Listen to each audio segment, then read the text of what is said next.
तेलंगाना राज्य एक काफी अच्छा राज्य है। एक व्यक्ति साहूकार के पास जाता है और साहूकार से 1 लाख रुपए मांगता है उधार, और कहता है कि आप मेरा घर गिरवी रख लीजिए और मुझे 1 लाख रुपए दे दीजिए, क्योंकि मेरी बेटी काफी अच्छी पढ़ लिख रही है और उसको मुझे कुछ जरूरी किताबें और फोन लाकर देना है ताकि वह अपनी अच्छे से पढ़ाई कर सके और आईएएस ऑफिसर बन जाए। साहूकार उसकी बातों पर यकीन करते हुए उसको 1 लाख रुपए दे देता है, और अब वह व्यक्ति बाजार पहुंचता है, वहां से एक अच्छा सैमसंग का फोन खरीद के लाता है और बहुत सारी किताब खरीद कर अपनी बेटी के लिए ला रहा होता है। और अब उसकी बेटी यहाँ पर पढ़ाई कर रही होती है, लेकिन एक दिन ऐसा हादसा होता है कि अच्छे लोगों के पैरों तले जमीन खिसक जाए। आप भी हैरान रह जाएंगे आखिर उस आईएएस बनने वाली लड़की के साथ ऐसा हादसा कैसे हो गया। जी हाँ दोस्तों, नमस्कार, आदाब, सत श्री अकाल दोस्तों, मैं भी समकास आपका स्वागत करता हूँ बीपी थॉट्स में। पूरी जानकारी के लिए बने रहिए हमारे साथ वीडियो में अंत तक, और यदि आपने पहली बार ये वीडियो देख रहे हैं तो हमें लाइक सब्सक्राइब करना बिल्कुल मत भूलें। दोस्तों, मैं बात कर रहा हूँ तेलंगाना राज्य की। तेलंगाना राज्य में पी राजू नाम का एक व्यक्ति होता है। वह एक कंपनी में जॉब करता है, उसकी पत्नी भी कंपनी में जॉब कर रही होती है।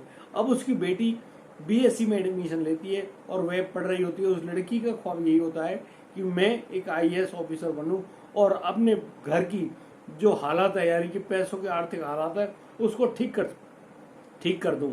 दोस्तों, यहाँ पर उसके पिता उस लड़की के लिए काफी सारा कर्ज लाकर उसको पुस्तकें, फोन सब कुछ प्रदान करते हैं, और यह कोरोना के समय यानी कि 2020 की घटना है।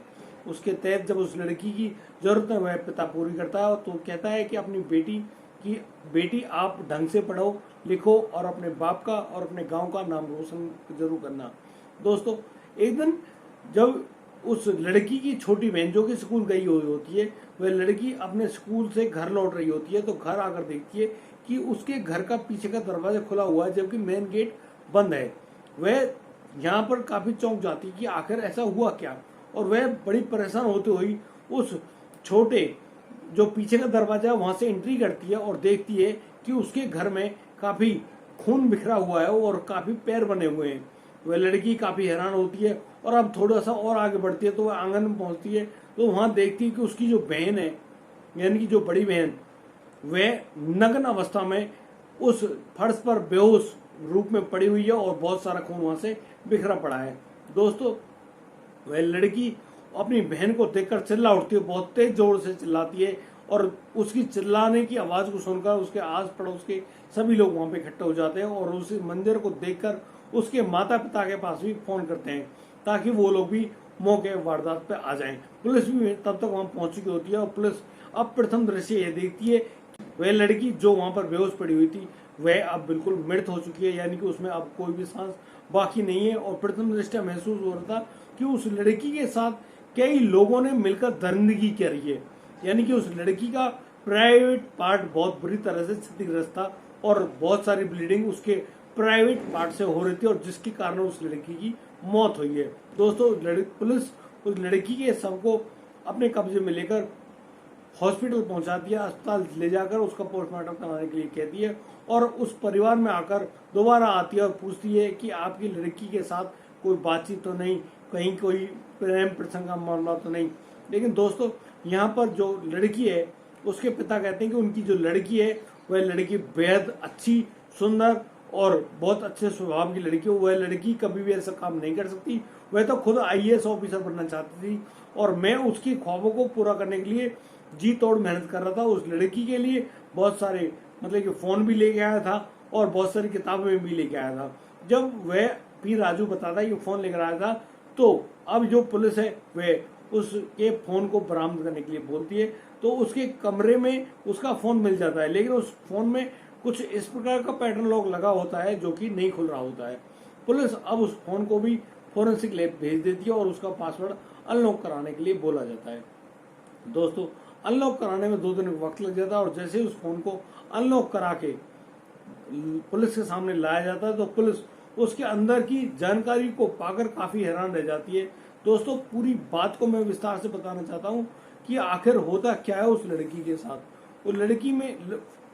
उस लड़की के मिले हुए फोन में कुछ महत्वपूर्ण सूचनाएं थी जो कि उसकी कॉल डिटेल्स में जमा थी। जब पुलिस उन सीडीआर फाइल्स को निकालती है यानी कि तब जाके उसका खुलासा होता है कि यह लड़की एक प्रेम प्रसंग में थी और उसके साथ बहुत ही बुरा कृत्य हुआ है।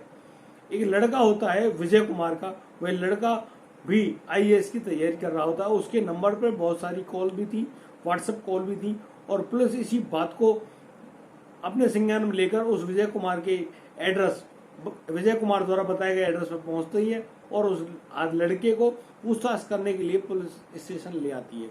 यहाँ दोस्तों विजय कुमार अब बोल रहा होता है, पुलिस बड़े आराम से सुन रही होती है उसके द्वारा बताई गई बातों को।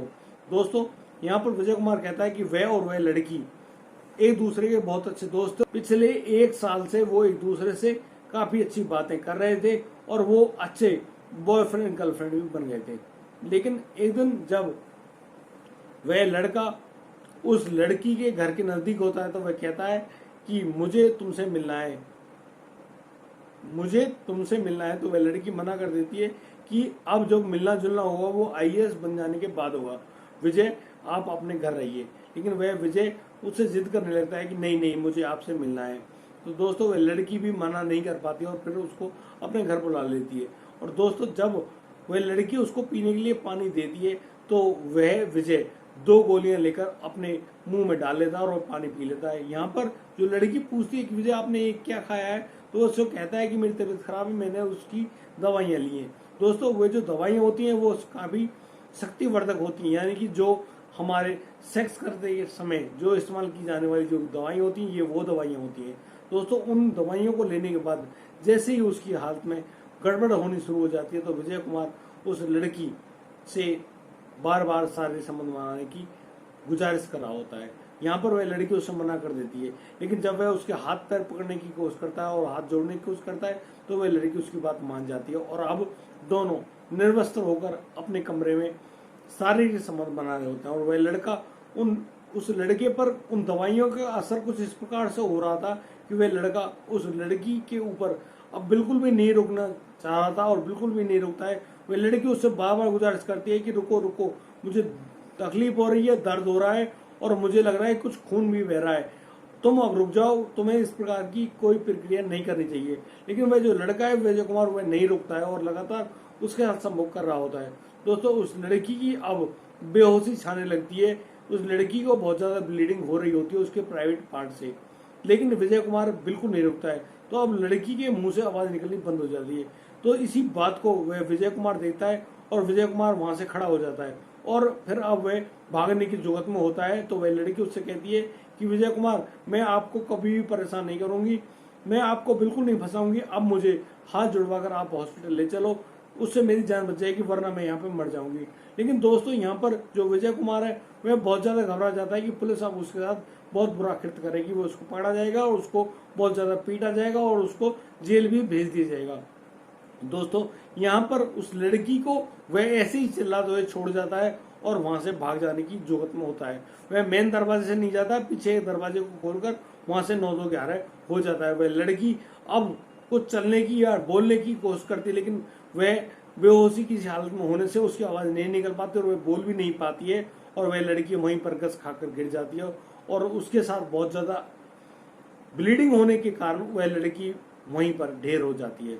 दोस्तों जब वह लड़की, छोटी लड़की स्कूल से आती है तो तब वह आकर देखती है कि उसकी लड़की, उसकी बहन घर में बेहोश होकर पड़ी है। उसको नहीं ज्ञान था कि वह लड़की मर भी चुकी है, लेकिन उसके प्राइवेट पार्ट और पूरे घर में इतना बहुत सारा खून फैला हुआ था कि वह हैरान थी कि आखिर यह हुआ क्या। दोस्तों पुलिस जब इस बारे में सुनती और समझती है तो उस लड़के विजय को गिरफ्तार कर लेती है और वहीं की वहीं उसको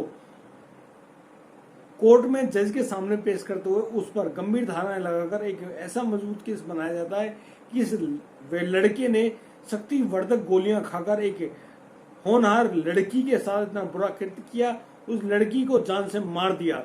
यह बेहद ही शर्मनाक बात है। इस लड़के को अब फांसी की सजा दी जाए। और दोस्तों जज भी इस बात बारे में पहले तो कहता है कि इस पूरे मामले में पूरी खोजबीन की जाएगी और इस पर जब आरोप साबित होगा तब इसके बारे में विचार करते हैं कि इसको कठोर से कठोरतम सजा दी जाएगी।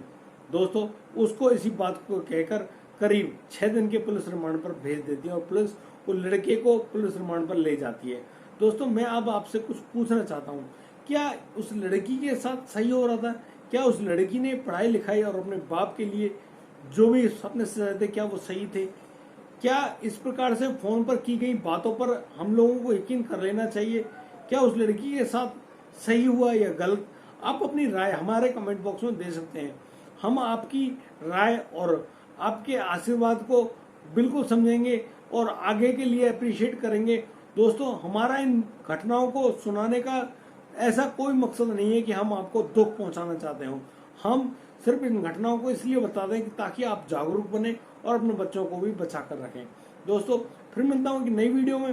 तब तक के लिए आप बढ़िया रहें, बेहतरीन रहें और अपने परिवार का इसी प्रकार से ख्याल रखते रहें। दोस्तों, अगर आपको हमारी वीडियो और दी गई जानकारी अच्छी लगी हो तो हमें लाइक करें, कमेंट करें, शेयर करें और हाँ, सब्सक्राइब करना बिल्कुल मत भूलिएगा। अपना आशीर्वाद इसी प्रकार से बनाते रहिए मेरे ऊपर।